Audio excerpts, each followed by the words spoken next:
मुझे जमीन के नीचे दबे हुए 1800 से अधिक वर्ष हो चुके थे। फिर भी मेरे वंशजों द्वारा मुझे काले से दबाया जा रहा था। यहाँ तक कि मेरे ताबूत की मुहर पर भी पूरे 89 आत्मा को शांति देने वाली कीलें ठोकी गई थी।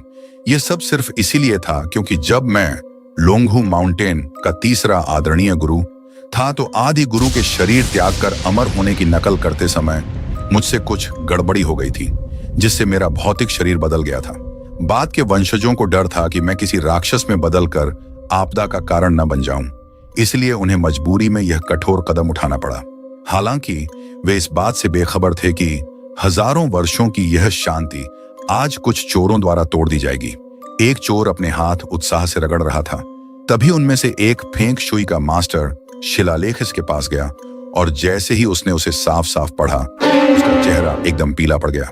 क्या लोंगहू माउंटेन के तीसरे गुरु झांग त्यानलू? उसने थरथराते हुए उंगली से शिलालेख पर बने एक अजीब से प्रतीक की ओर इशारा किया। बर्बाद हो गए। तुम लोगों को यह जगह मिली कैसे? यह तो खुद लोंगहू माउंटेन के संस्थापक गुरु की है। क्या तुमने शिलालेख पर लोंगहू स्पिरिट्स गार्डियन खुदा हुआ नहीं देखा? लेकिन चोरों का सरदार इन बातों से बेपरवाह था। वे तो ऐसे लोग थे जो बंदूक की नली पर अपनी रोजी रोटी चलाते थे। किस बात से डर रहे हो भाई? चाहे कोई भी गुरु हो, यहां तक कि खुद भगवान भी आ जाएं, तो भी उन्हें मेरे खजाना लूटने के बाद ही अपनी बारी का इंतजार करना होगा। खोलो इसे। उसके पीछे खड़े कुछ अन्य चोर तुरंत आगे बढ़े और उन्होंने अपने अर्धचंद्राकार फावड़ों से ताबूत की कीलों को निकालना शुरू कर दिया। कीलें निकालते हुए वे बड़बड़ा रहे थे कि ये कीलें इतनी सारी क्यों हैं, बिल्कुल किसी साही के कांटों जैसी, और ऊपर से हर एक कील का वजन भी हद से ज्यादा भारी है। पूरा 1 घंटा बीत गया और जैसे ही आखिरी कील बाहर निकाली गई, ताबूत की दरारों से गाढ़ा गहरे लाल रंग का तरल पदार्थ रिसने लगा। फेंग शुई मास्टर ने नीचे झुककर अपनी उंगलियों से उस तरल को छुआ और उसे अपनी नाक के पास ले जाकर सूंघा। खून जैसी तेज और तीखी गंध सीधे उसके दिमाग में चढ़ गई। ये देखकर चोरों के सरदार का चेहरा संजीदा हो गया। क्या यह खून से सना ताबूत है? ऐ दूसरे नंबर, मेरा काला गद्दा खुर चिपचिपे चावल और तांत्रिक, बाहर निकालो। इसके अंदर जो मालिक है वह शायद अब नाचने कूदने वाला है। तभी पास खड़े एक युवा चोर की ठंड के मारे टांगें कांपने लगी। बॉस, बॉस, ये नाचने कूदने का क्या मतलब है? सरदार ने उसे घूरते हुए कहा। क्या तुमने कभी जॉम्बी फिल्में नहीं देखी? बिल्कुल वैसी ही अपनी इस कायरता को देखो। खून से भरे ताबूत का मतलब होता है कि शरीर को खून और जड़ी बूटियों में डुबो कर रखा गया है ताकि मेरा शरीर 1000 साल तक सड़े नहीं। लेकिन हमारे लिए यह कोई अच्छी खबर नहीं है। इसे खोलते ही मेरे भूत बनकर उठ खड़े होने का खतरा रहता है। यह सुनकर वह छोटा चोर लगभग रोने ही लगा। बॉस, कृपया मेरा मजाक मत उड़ाइए, वह चीज जानलेवा है। यह सुनकर सरदार ठंडी हंसी हंसा। अगर मेरे जिंदा होने की हिम्मत हुई तो मैं खुद अपने हाथों से अपनी छाती में काला गद्दा खुर और चिपचिपे चावल ठूंस कर बता दूंगा कि असली लाश किसे कहते हैं। और अगर वह भी काम ना आया तो क्या मेरे पास तांत्रिक नहीं है? किस बात का डर है? अपने साथी के हाथ में काला गद्दा खुर, चिपचिपे चावल की थैली और कुछ पीले देखकर उस छोटे चोर को थोड़ा सुकून मिला। सरदार ने हाथ का इशारा किया और कुछ चोरों ने मिलकर ताबूत के ढक्कन को हटाने की कोशिश की, लेकिन ताबूत का ढक्कन ऐसे चिपका हुआ था जैसे उसे सुपर ग्लू से जोड़ दिया गया हो। वे सब पसीने से तरबतर हो गए, पर ढक्कन टस से मस नहीं हुआ। उन्होंने मुड़कर देखा तो पाया कि वही डरपोक छोटा चोर कोने में बैठकर जाने क्या करने में लगा हुआ था। जल्दी आ और मदद कर। छोटे चोर ने लाइटर ऊपर उठाया और बेचारा सा चेहरा बनाकर पीछे देखा। बॉस, मैं आग जला रहा हूं। क्या नियम यह नहीं कहता कि अगर बुझाने वाला दिया बुझ जाए तो सोना नहीं छूना चाहिए? सरदार गुस्से से लगभग उसे एक लात मारने ही वाला था। मैं तुम्हारा सिर फोड़ दूंगा। वह हु बाई के उपन्यास के नियम हैं, तुम्हारे और मेरे नहीं। अगर तुमने और देर की तो मैं सीधे उठाकर तुम्हें ही इस ताबूत के अंदर फेंक दूंगा। जाओ, मेरे लिए कुल्हाड़ी लेकर आओ। छोटे चोर ने डरते हुए अपना लाइटर बुझाया, लेकिन साथ ही उसके मन में अजीब सा शक भी हुआ। मेरा यह लाइटर अचानक खराब कैसे हो गया? इतनी देर से जल क्यों नहीं रहा है? कुल्हाड़ी आने के बाद सरदार के चेहरे पर एक कुटिल मुस्कान आ गई। जब यह आसानी से नहीं खुल रहा है तो मैं खुद अपने हाथों से इसे काट कर खोल दूंगा। यह सुनकर पास खड़े कुछ चोरों ने एक दूसरे की तरफ देखा और कहा, बॉस, यह सुनहरी नैनम लकड़ी का है। इसे काटना बहुत बड़ा नुकसान होगा। लेकिन ग्रेव रॉबर के सरदार ने इस पर कोई ध्यान नहीं दिया। बकवास, इतनी बड़ी चीज को तुम कंधे पर उठाकर ले जा पाओगे? और अगर ले भी गए तो क्या तुम इसे बेच पाओगे? मुझे तो बस इसके अंदर की चीज से मतलब है। यह देखकर फेंक शुई मास्टर चुपचाप दीवार के कोने में पीछे हट गया। उसका दिल जोर जोर से धड़क रहा था। हे भगवान, यह तो खुद ड्रैगन बोन त्यांशी का ताबूत है, जो झांग डॉलिंग का पोता है। क्या इसे सच में काटा जा सकता है? उन्हें यहां आने पर बहुत पछतावा हो रहा था, लेकिन अब वे सिर्फ एक तरफ खड़े होकर यही प्रार्थना कर सकते थे कि कोई अनहोनी ना हो। मैंने देखा कि चोरों के सरदार ने अपनी कुल्हाड़ी को हवा में ऊंचा उठाया और सीधे ताबूत पर जोरदार वार कर दिया। और ठीक उसी पल, जैसे ही कुल्हाड़ी की धार ताबूत को छूने वाली थी, ताबूत के अंदर मौजूद मेरे कानों में एक सिस्टम की आवाज गूंज उठी। डिंग! एक चोर द्वारा ताबूत पर कुल्हाड़ी से वार करने का पता चला है। नया मिशन जारी किया गया है। चोरों को मौत के घाट उतारें, इनाम में अमर अग्रदूत और पंचवज्र थंडर फॉर्मेशन प्राप्त करें। और ठीक उसी पल, जैसे ही मैंने अपनी आंखें खोली, आसमान में भारी काले बादल जमा हो गए। काले रंग के गरजते हुए बादल उथल पुथल मचाने लगे और फिर पानी के बैरल जितनी मोटी काली गुस्से भरी बिजली ने आसमान को चीरते हुए जमीन की परतों को भेद दिया और बिना किसी चूक के सीधे मेरे ताबूत पर आ गिरी। एक जोरदार धमाके के साथ ताबूत का ढक्कन टुकड़े टुकड़े होकर दो हिस्सों में बंट गया और जिस चोरों के सरदार ने अभी अभी कुल्हाड़ी से वार किया था, वह सिर्फ उस बिजली की चमक की चपेट में आने से ही कागज की कटी हुई पतंग की तरह हवा में उड़ गया और दीवार पर जाकर जोर से टकराया। मकबरे में मौजूद बाकी चोर अपने सरदार को इस तरह उड़ते देख बुरी तरह डर गए। इस जमीन के नीचे बिजली कहां से आ गई? उसी समय दर्जनों किलोमीटर दूर लोंगहू माउंटेन पर ध्यान लगा रहे 77वें त्यांशी गुरु श्वेन्यन ने अचानक अपनी आंखें खोल दी। उनके सामने रखे त्यांशी के सभी पवित्र तख्ते तीव्र गति से कांपने लगे और सबसे आगे रखे मेरे यानी तीसरे पूर्वज झांग त्यानलू के तख्ते में से क्रैक की आवाज आई और वह बीच से टूट गया। वेदों के झाता श्वेनजेन ने अपनी उंगलियों पर हिसाब लगाया और उनकी आंखें बिजली की तरह तेज होकर उस दिशा में टिक गईं जहां आसमानी बिजली गिरी थी। बर्बाद हो गए। पंचवज्र थंडर फॉर्मेशन, खुद मेरे पूर्वज पर कोई संकट आ गया है। वह अब और शांत नहीं बैठ सके। उनकी आवाज एक विशाल घंटे की तरह गूंज उठी और पूरे लोंगहू माउंटेन पर फैल गई। हरे चोगे से ऊपर के सभी ताओवादी भिक्षु तुरंत मेरे साथ पहाड़ से नीचे उतरे। तीसरे पूर्वज के मकबरे में कोई अनहोनी हो गई है। उनके शब्द पूरे भी नहीं हुए थे कि वे खुद एक बैंगनी रंग की छाया में बदलकर पहाड़ से नीचे कूद पड़े। उनके मन में गुस्सा भरा हुआ था कि आखिर किस चोर ने इतनी हिम्मत दिखाई है जो सीधे मेरे मकबरे पर ही टूट पड़ा है। उसी पल पूरा लोंगहू माउंटेन रोशन हो गया।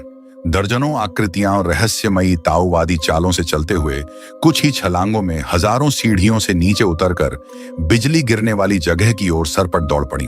वहीं दूसरी तरफ वह लाइव स्ट्रीम करने वाली महिला एंकर, जो अनजाने में इन चोरों से टकरा गई थी और डर के मारे बुरी तरह कांप रही थी, उसने अपनी आंखों से आसमान से गिरती हुई वह बिजली देख ली थी और उसका डर के मारे बुरा हाल हो चुका था। आसमानी बिजली ने उसके सामने की जमीन को चीर दिया और उसके तुरंत बाद मूसलाधार बारिश शुरू हो गई। यहां तक कि मेरा लाइव स्ट्रीम भी पूरी तरह से बैन कर दिया गया था। बाप रे, आसमान से बिजली गिरी है। लगता है अब मेरा सचमुच जिंदा होकर उठने का समय आ गया है, जिसे भगवान भी बर्दाश्त नहीं कर सके।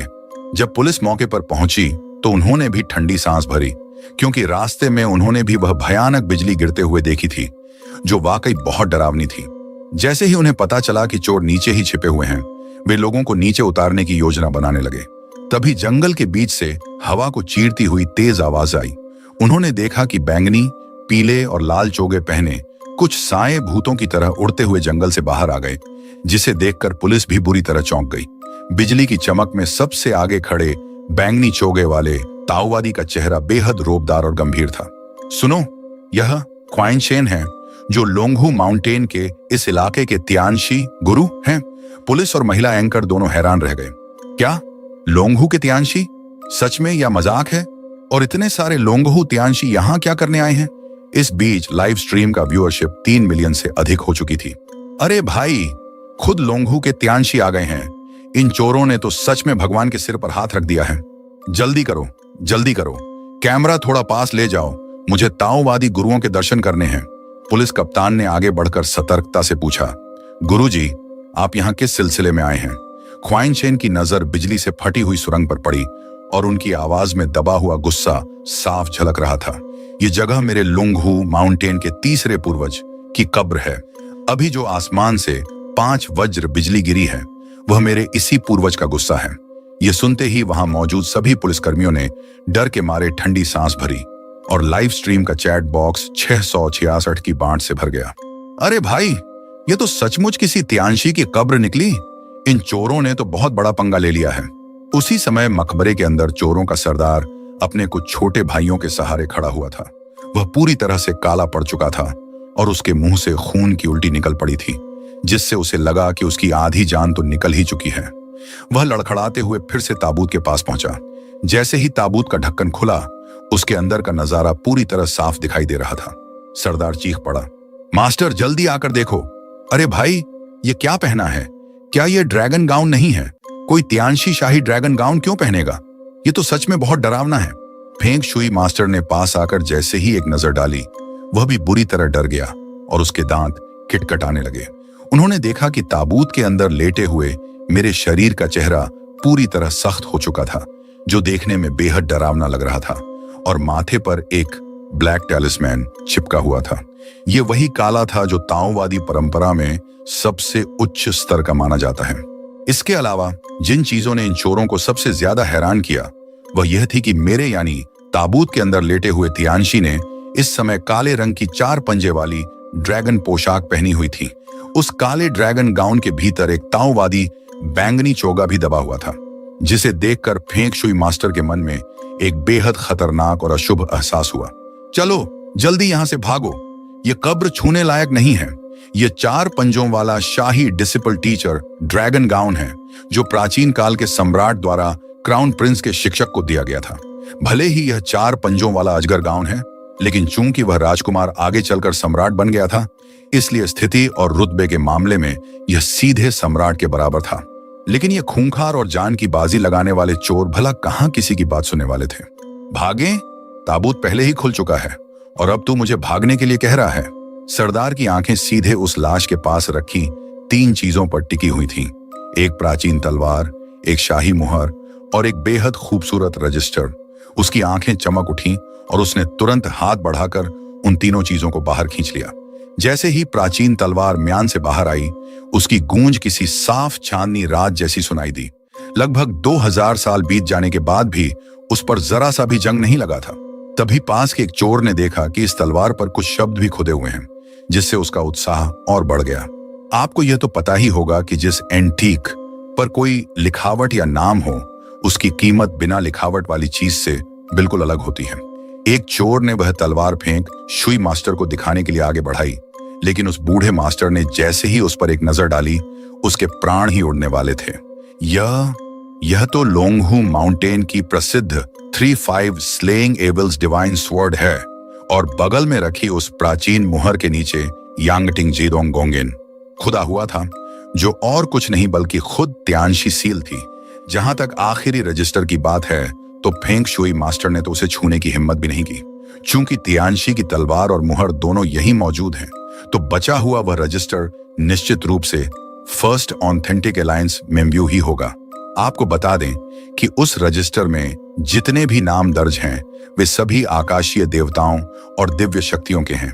वे भूतों और देवताओं को आदेश दे सकते हैं और सभी राक्षसों व दुष्टों का संहार कर सकते हैं। इस चीज को यदि कोई बाहरी व्यक्ति खोलकर देख ले, तो शायद वह खून के आंसू रोते हुए मौके पर ही दम तोड़ दे। लेकिन इन चोरों को इन सब बातों से कोई फर्क नहीं पड़ता था। वे तो बस इतना जानते थे कि अगर आज यह माल बाहर चला गया, तो उनकी आने वाली कई पीढ़ियां आराम से बैठकर खाएंगी। चोरों का सरदार उन तीनों अनमोल खजानों को सहेजने के बाद भी संतुष्ट नहीं हुआ, और उसने अपनी लालची नजरें सीधे मेरे यानी मेरे मृत शरीर पर गड़ा दी। यह सब देखकर फेंग शुई मास्टर के माथे की नसें फड़क उठी। तुम अब और क्या चाहते हो? इतनी सारी चीजें ले ली, वही काफी है। लेकिन सरदार ने कुटिल मुस्कान के साथ कहा, और क्या? जब यहां तक आ ही गए हैं, तो सब कुछ साफ साफ समेट कर जाना चाहिए। ये ड्रैगन गाउन और बैंगनी चोगा तो आसमान जैसी कीमत वाले हैं, इन्हें तो मेरे शरीर से जरूर उतारना पड़ेगा। साथ ही उसने अपने कुछ छोटे भाइयों को भी मदद करने के लिए बुला लिया। यह दृश्य देखकर फेंग शुई मास्टर के शरीर के रोंगटे खड़े हो गए और उन्हें अचानक से एक बेहद खतरनाक और भयानक अनिष्ट का आभास हुआ। ज्यादा सोचने का समय नहीं था, वह तुरंत पलटा और कब्र के बाहर की तरफ भाग खड़ा हुआ। ये चोर खुद अपनी मौत को बुलावा दे रहे हैं। तलवार और मुहर चुराने के बाद अब ये मेरे कपड़े भी उतारने की कोशिश कर रहे हैं। तीसरी पीढ़ी का त्यांशी और ऊपर से मेरा वह काला 4 पंजों वाला शाही ड्रैगन गाउन, सहस्राब्दियों पुराना शरीर, तलवार और मुहर का साथ में दफन होना और ऊपर से वह अभी अभी गिरी हुई आसमानी बिजली। ये सारे भयानक संकेत तो स्क्रीन से भी बाहर निकले जा रहे थे। अगर इस स्थिति में मेरा जिंदा होकर उठना तय हो जाए तो भगवान भी आ जाएं तो उन्हें भी घुटने टेकने पड़ जाएंगे। लेकिन जाहिर है कि अब बहुत देर हो चुकी थी, क्योंकि जैसे ही उन चोरों ने मेरे शरीर के कपड़े उतारने की कोशिश की, ताबूत के अंदर मेरी आंखें पूरी तरह खुल गईं। सरदार अभी भी पूरी ताकत से ड्रैगन गाउन को खींचने में लगा हुआ था और बड़बड़ा रहा था कि यह शाही पोशाक इतनी आसानी से क्यों नहीं उतर रही है। तभी उसका साथी चोर डर के मारे पीला पड़ चुका था और कांपती हुई उंगली से ताबूत की तरफ इशारा करते हुए हकलाने लगा, बॉस बॉस, लाश लाश जिंदा हो गई है, भागो। सरदार ने यह सुनकर एक पल के लिए हैरानी जताई और फिर एक बेहद सर्द और कड़ाके की ठंडक उसके दिल में उतर गई। उसने देखा कि मेरी आंखें पूरी तरह खुली हुई थीं और मेरी सुनहरी पुतलियां सीधे उसकी तरफ घूर रही थीं। इसके ठीक बाद मेरी मुंह से काले धुएं का एक गुब्बार निकला जो साफ दिखाई दे रहा था और अगले ही पल फेंग शुई मास्टर ने देखा कि मैं सीधे ताबूत से उठकर हवा में खड़ा हो गया था। मेरे माथे पर वह सिंही ब्लैक टैलिस्मैन अभी भी हल्की बैंगनी रोशनी बिखेर रहा था, जो मुझे दबाने की कोशिश तो कर रहा था, लेकिन अफसोस वह मुझे रोक नहीं सका, बिल्कुल भी नहीं रोक सका। मेरी आंखें पूरी तरह खुल चुकी थीं और मेरी पुतलियां शुद्ध सोने जैसी चमक रही थीं। इस समय मेरे दिमाग में सिर्फ और सिर्फ कत्लेआम और तबाही का ख्याल था। अगले ही पल मैंने सीधे हवा में कदम रखा और शून्य में तैरने लगा। मेरी नजर उस चोर पर पड़ी जो हाथ में त्यांशी सील और मेनवेई रजिस्टर थामे खड़ा था। मैंने अपनी सूखी हुई लकड़ी जैसी उंगली आगे बढ़ाई और बैंगनी रंग की बिजली की लपटों का आह्वान किया, पंच वज्र ठंडर लो। हालांकि 2000 से अधिक वर्षों के बाद इस बिजली की कला का उपयोग करने पर पहली बार यह बहुत सहज नहीं था और सिर्फ कुछ ही चांदी बैंगनी रंग की चिंगारियां निकली। लेकिन दूसरी बार जब मैंने इसका प्रयोग किया तो यह बेहद मक्खन की तरह चिकना और घातक हो गया। मैंने देखा कि मेरी 5 उंगलियों के बीच से चांदी और बैंगनी रंग की बिजली की धाराएं आपस में गूंथकर बाहर निकल पड़ी और अगले ही पल एक भयंकर वज्रपात सीधे उस चोर पर जा गिरा जो मेरी मुहर और रजिस्टर पकड़े हुए था।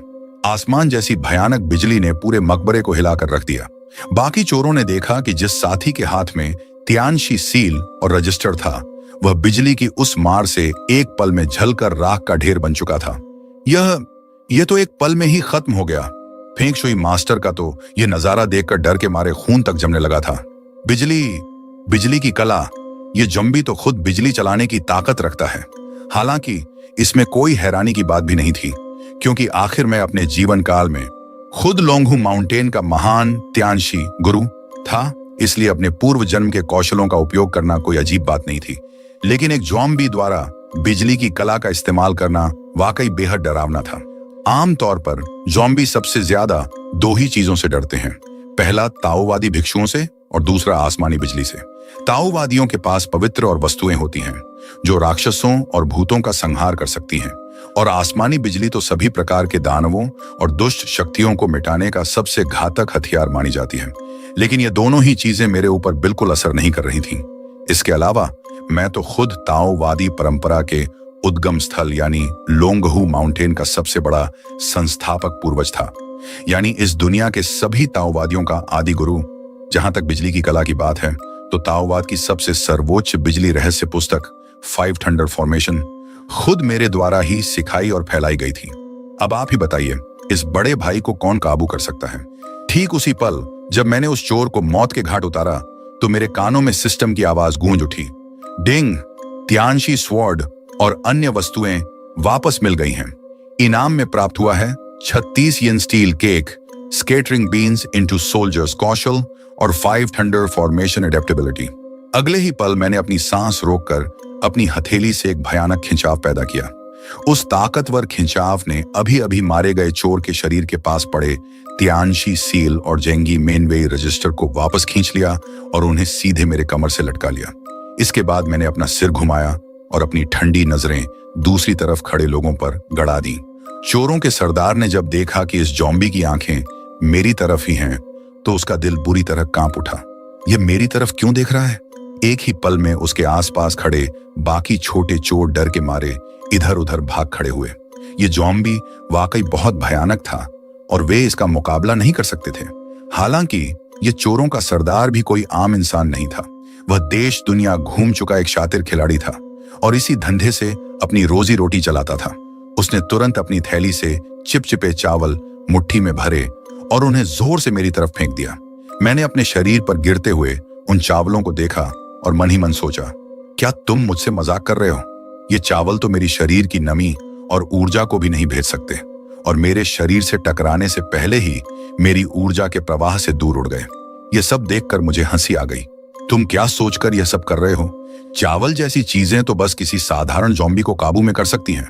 थोड़े भी ताकतवर जॉम्बी पर इनका कोई असर नहीं होता और तुम इन्हें मेरे खिलाफ इस्तेमाल करने की सोच रहे हो? क्या तुम्हें लगता है कि तुम मेरा अपमान नहीं कर रहे हो? यह कहते ही मैंने अपनी हथेली से एक तेज हवा का झोंका छोड़ा और उसके हाथ में बची चावल की थैली, काला गधा खुर और उसके वे बेतुके पीले सब कुछ अपनी तरफ खींच लिया। चोरों के सरदार ने शायद यह कभी नहीं सोचा होगा कि मेरे जैसा जॉम्बी उसकी अपनी ही चीजें इस तरह छीन लेगा। अब तो बर्बादी पक्की है। जॉम्बी को मारने वाली चीजें खुद जॉम्बी के हाथ में चली गई हैं। क्या अब हमारा बचना मुमकिन है? लेकिन इसके बाद जो हुआ उसने चोरों के सरदार और वहां मौजूद हर शख्स को पूरी तरह अवाक कर दिया। मैंने उन चावलों को छीनने के बाद सीधे अपने मुंह में उड़ेल लिया, साथ ही उस काले गड्ढे खुर को भी चबाकर खा लिया और फिर उस पीले को उठाकर सीधे अपने शरीर पर और अगले ही पल वह स्वतः फट गया। इसे दबाना नामुमकिन है। यह मेरी शक्ति को बिल्कुल भी नहीं रोक सकता। इस अजीबोगरीब हरकत को देखकर चोरों के होश उड़ गए और वे समझ नहीं पाए कि क्या करें। फेंग शुई मास्टर ने जब यह नजारा देखा तो उसे पहले से ही इस बात का अंदाजा था। उसने सोचा कि जब इस जॉम्बी के माथे पर लगी वह शीर्ष कोटि की काली टैलिस्मन तक कोई असर नहीं दिखा पाई, जो कि ताओवाद की सबसे उच्च स्तर की मानी जाती है, तो फिर तुम इस साधारण पीले से इस दानव को रोकने की उम्मीद कैसे कर सकते हो? चिप्स समझकर चावल खाए जा रहे हैं। काला गधा खुर साइड डिश बन चुका है और पीली का इस्तेमाल चेहरे का पसीना पोंछने वाले तौलिए की तरह किया जा रहा है। इस जॉम्बी को अब सिर्फ खतरनाक नहीं कहा जा सकता, यह तो हद से ज्यादा हैरान करने वाला और बेतुका था। मैंने उस काले गड्ढे खुर को चबाकर खत्म करने के बाद अपनी ठंडी नजरें दोबारा उन चोरों पर डाली और कहा, तुम्हारे पास जो भी हुनर या चीज बची है सब बाहर निकाल लो। ऐसा न हो कि तुम यह कहो कि मैंने तुम्हें मौका नहीं दिया। यह सुनकर चोरों के सरदार ने घबराहट में अपनी कमर से मेरी ही वह 3-5 स्लेइंग एविल्स डिवाइन स्वॉर्ड खींच निकाली और खुद से कहा, अब मैं तुम्हारे साथ अपनी आर पार की लड़ाई लड़ूंगा। उस चोर का सोचना था कि चूंकि यह तलवार एक महान खजाना है, तो क्यों ना इसी तलवार का इस्तेमाल करके मेरे खिलाफ ही जंग जीती जाए। और ठीक उसी पल जब वह चोरों का सरदार हाथ में तलवार लेकर मेरी तरफ झपट्टा मारने आगे बढ़ा, ठीक उसी समय दूसरी तरफ पुलिस, वह लाइव स्ट्रीम करने वाली एंकर और लोंगहू माउंटेन के ताओवादी गुरु सुरंग के रास्ते से होते हुए सीधे मकबरे के अंदर आ पहुंचे और उन्होंने यह खौफनाक मंजर अपनी आंखों से देख लिया। लाइव स्ट्रीम का चैट बॉक्स और दर्शक यह सब देखकर पूरी तरह सन्न रह गए।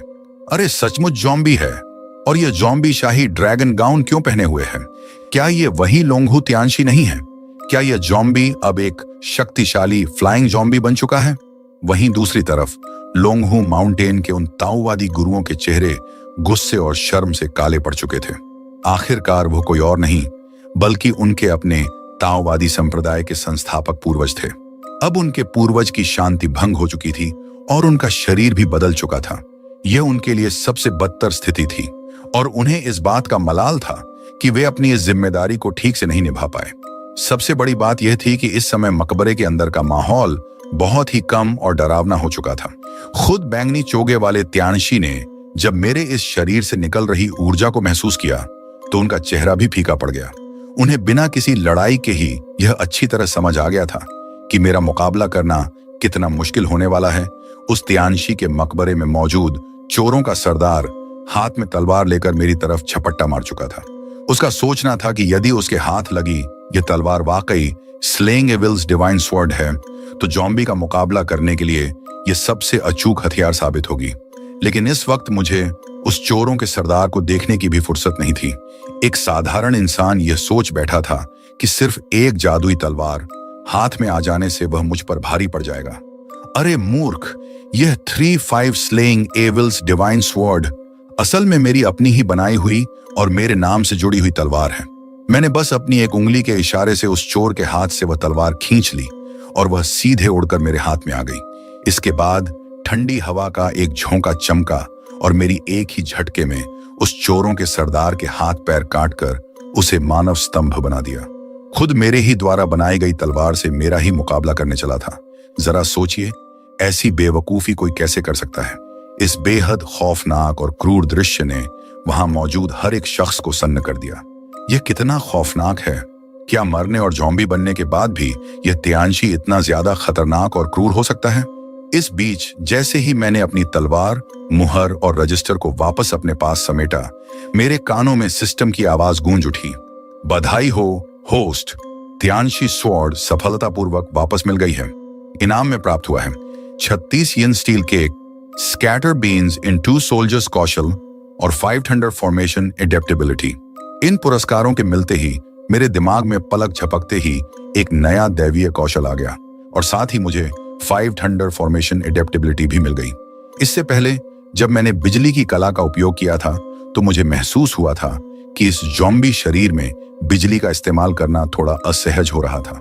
जब मैं वज्रपात कर रहा था तो शरीर के भीतर एक हल्की सी बेचैनी महसूस हो रही थी, जो शायद आसमानी बिजली और मेरी मृत देह की कॉर्प्स ची के आपस में टकराने की वजह से थी। यह एक स्वाभाविक बात थी।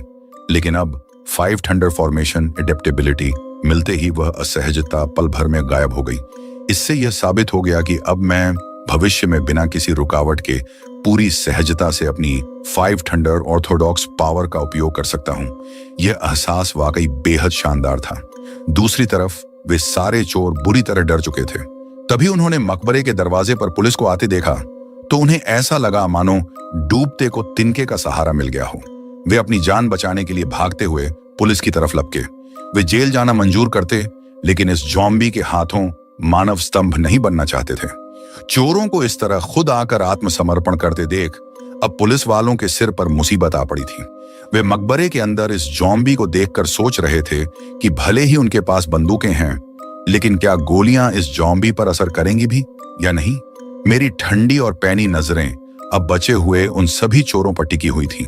सिस्टम द्वारा दिया गया मेरा मिशन यह था कि जब तक सारे चोर मारे नहीं जाते तब तक मिशन पूरा नहीं होगा। इसलिए उनमें से एक भी जिंदा बचकर नहीं भाग सकता था। मेरी कब्र में घुसपैठ करने की और मेरे ताबूत के साथ छेड़छाड़ करने की हिम्मत कैसे हुई तुम्हारी? इस समय मेरा गुस्सा 7वें आसमान पर था। मैंने देखा कि वे चोर पुलिस की तरफ भाग रहे हैं तो मैंने अपनी कलाई घुमाकर हवा में एक बिजली का झटका छोड़ा। वह वज्रपात उन भागते हुए चोरों के ठीक आगे आकर गिरा, जिससे उनका एक साथी मौके पर ही राख बन गया और साथ ही उनका भागने का रास्ता भी पूरी तरह बंद हो गया। मेरे इस तरह अचानक हमला करने से पुलिस वाले भी घबरा गए। यह ज़ॉम्बी तो हद से ज्यादा खतरनाक है, लेकिन इस वक्त वे कोई भी आक्रामक कदम उठाने की हिम्मत नहीं जुटा पा रहे थे, क्योंकि इस ज़ॉम्बी की पहचान आम नहीं थी।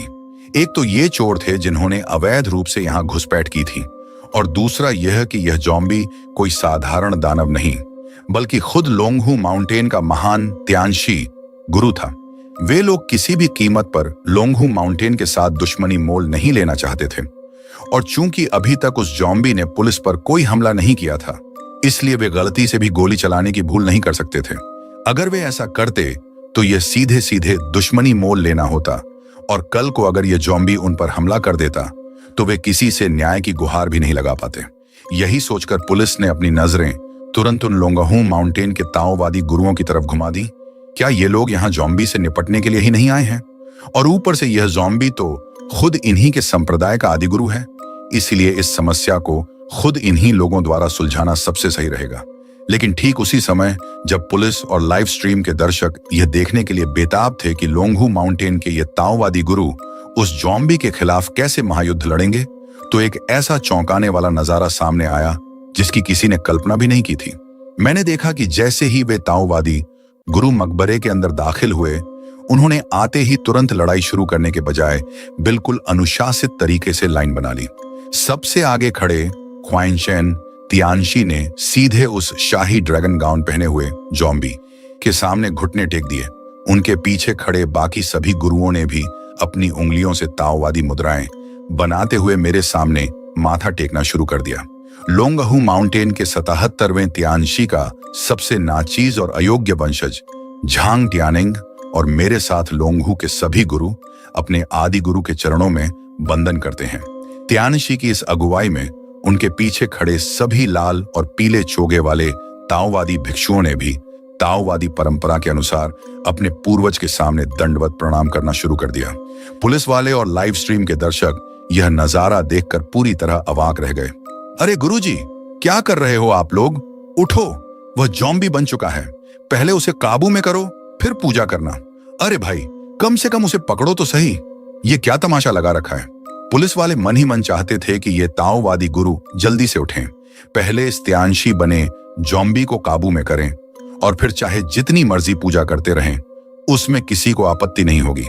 लेकिन इसके विपरीत सबसे आगे खड़े लोंगहू माउंटेन के ख्वाइंशेन तियानशी ने कहा, अरे ना समझो, हमारे अपने पूर्वज जिंदा होकर उठे हैं। क्या तुम चाहते हो कि मैं उनके सामने घुटने न टेकूं? चाहे हम इनसे लड़ें या न लड़ें, लेकिन सबसे पहले इनके सामने सिर झुकाकर 2 बार माथा टेकना ही हमारी सबसे पहली जिम्मेदारी है। अब भला हम इनसे मुकाबला कैसे करें? ख्वाइंशेन तियानशी तो मन ही मन उन लोगों को कोसना चाहते थे जिन्हें कुछ भी अता पता नहीं था।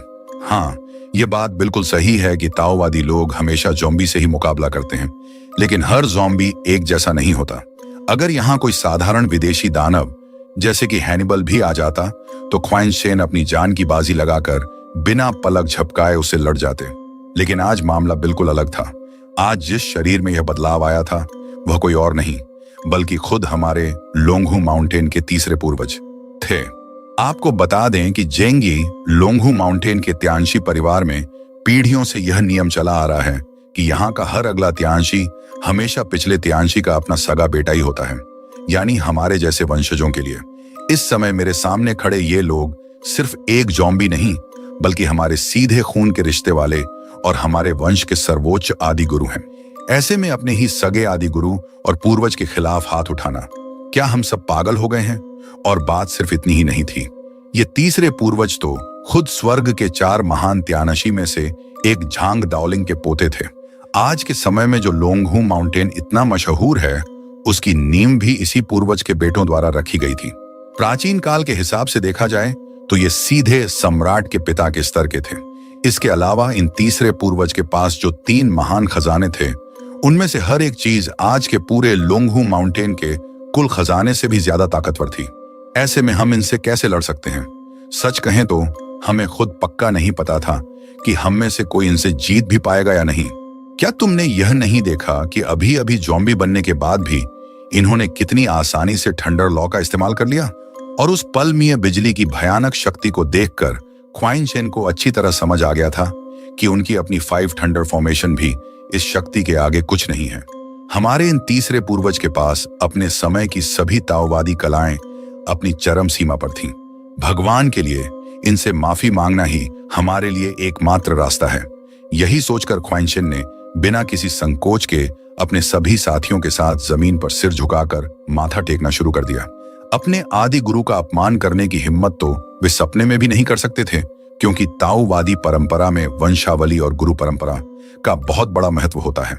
जब मैंने अपने सामने इन तमाम आधुनिक वंशजों को इस तरह सिर झुकाकर मेरा अभिवादन करते और भीख मांगते हुए देखा, तो आखिरकार मेरा मुंह खुला और मैंने शांत लेकिन गूंजती हुई आवाज में कहा, तुम सबको अब और सिर झुकाने की जरूरत नहीं है, उठ जाओ। मेरी इस एक ही आवाज के साथ पूरा मकबरा पल भर में एकदम शांत हो गया।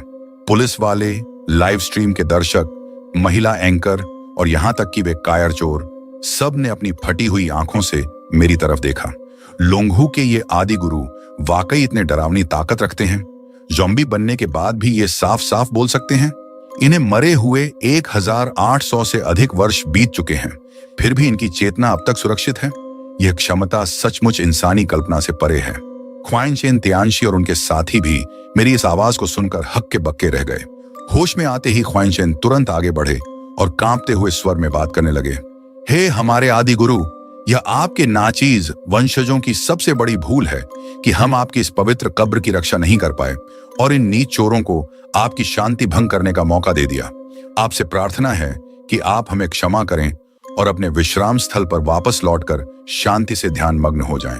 इन चोरों को सजा देने का काम हम पर छोड़ दीजिए, हम खुद इन्हें कानून के हवाले कर देंगे। लेकिन उनकी इस बात के जवाब में मैंने सीधे अपनी गर्दन हिलाकर मना कर दिया।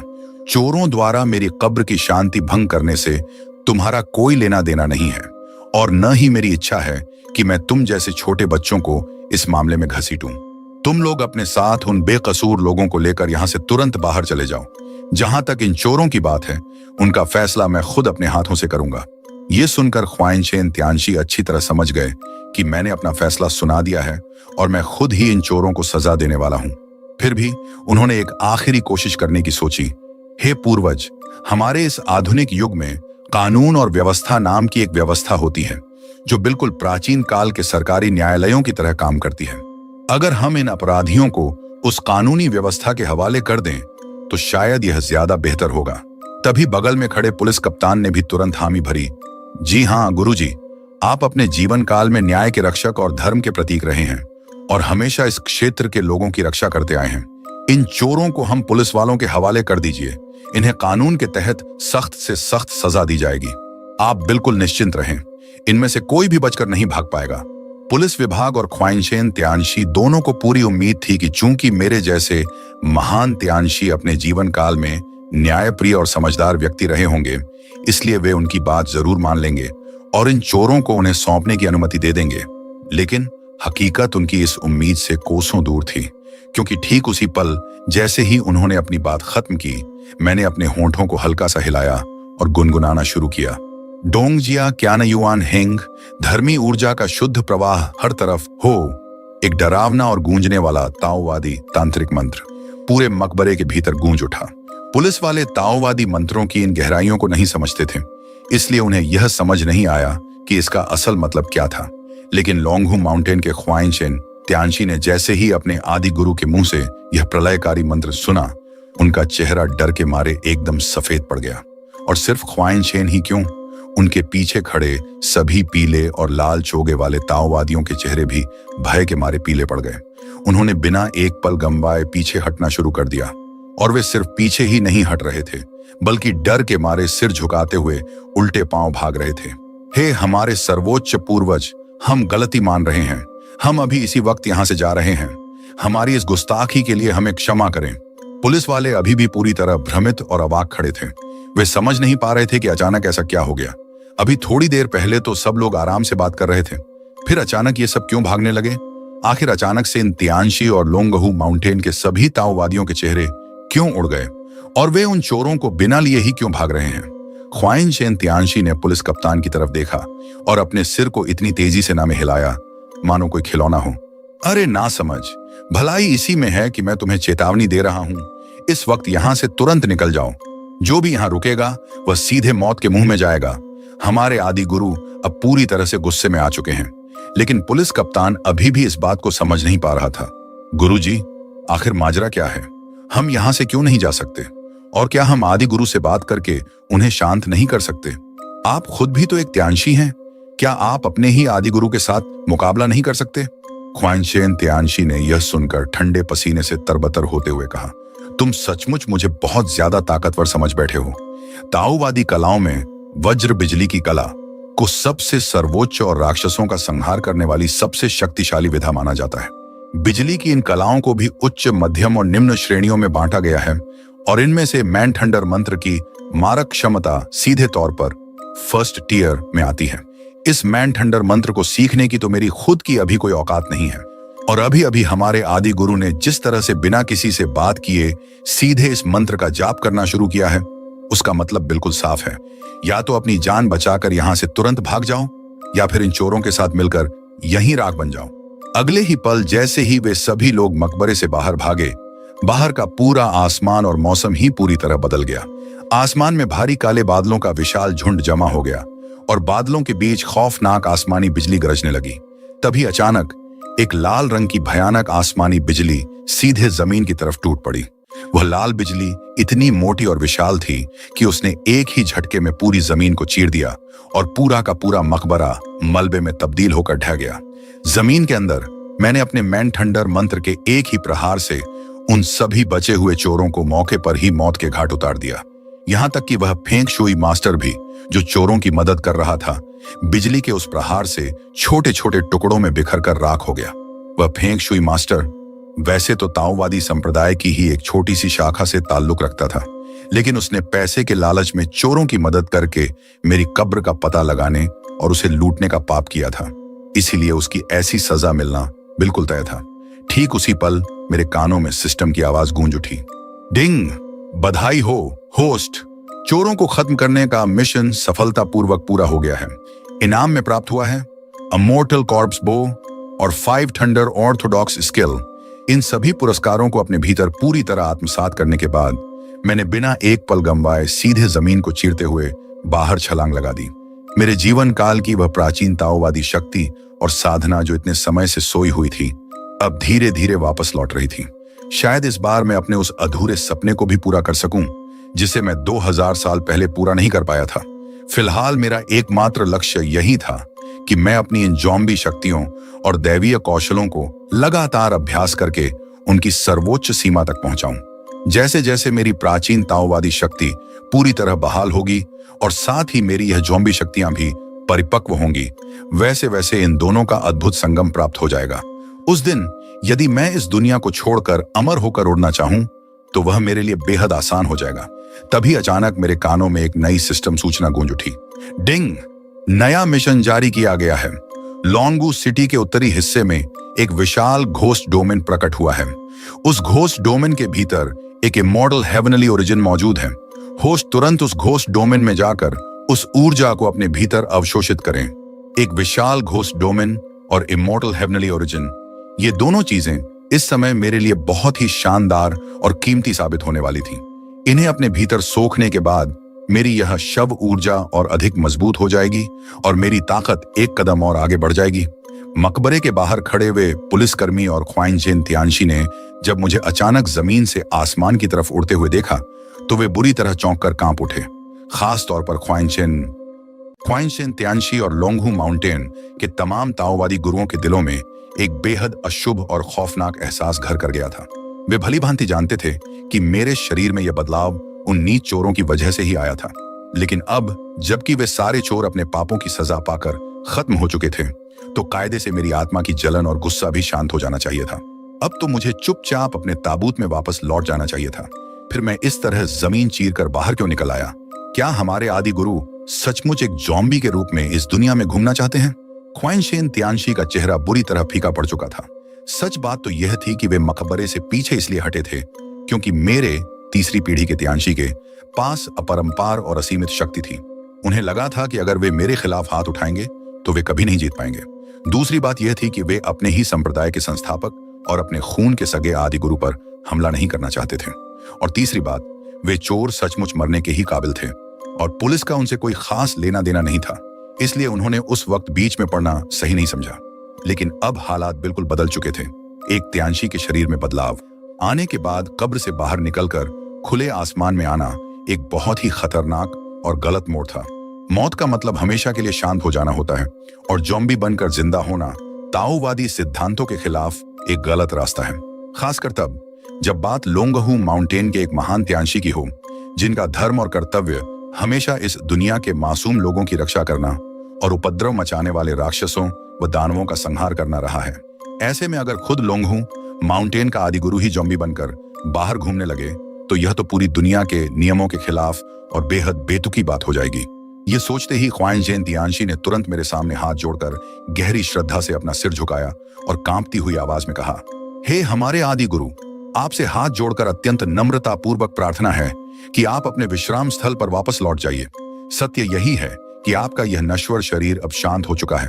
आपके ये नाचीज और अयोग्य वंशज आपको इस रूप में इस कब्र को छोड़कर बाहर जाने की अनुमति कदापि नहीं दे सकते।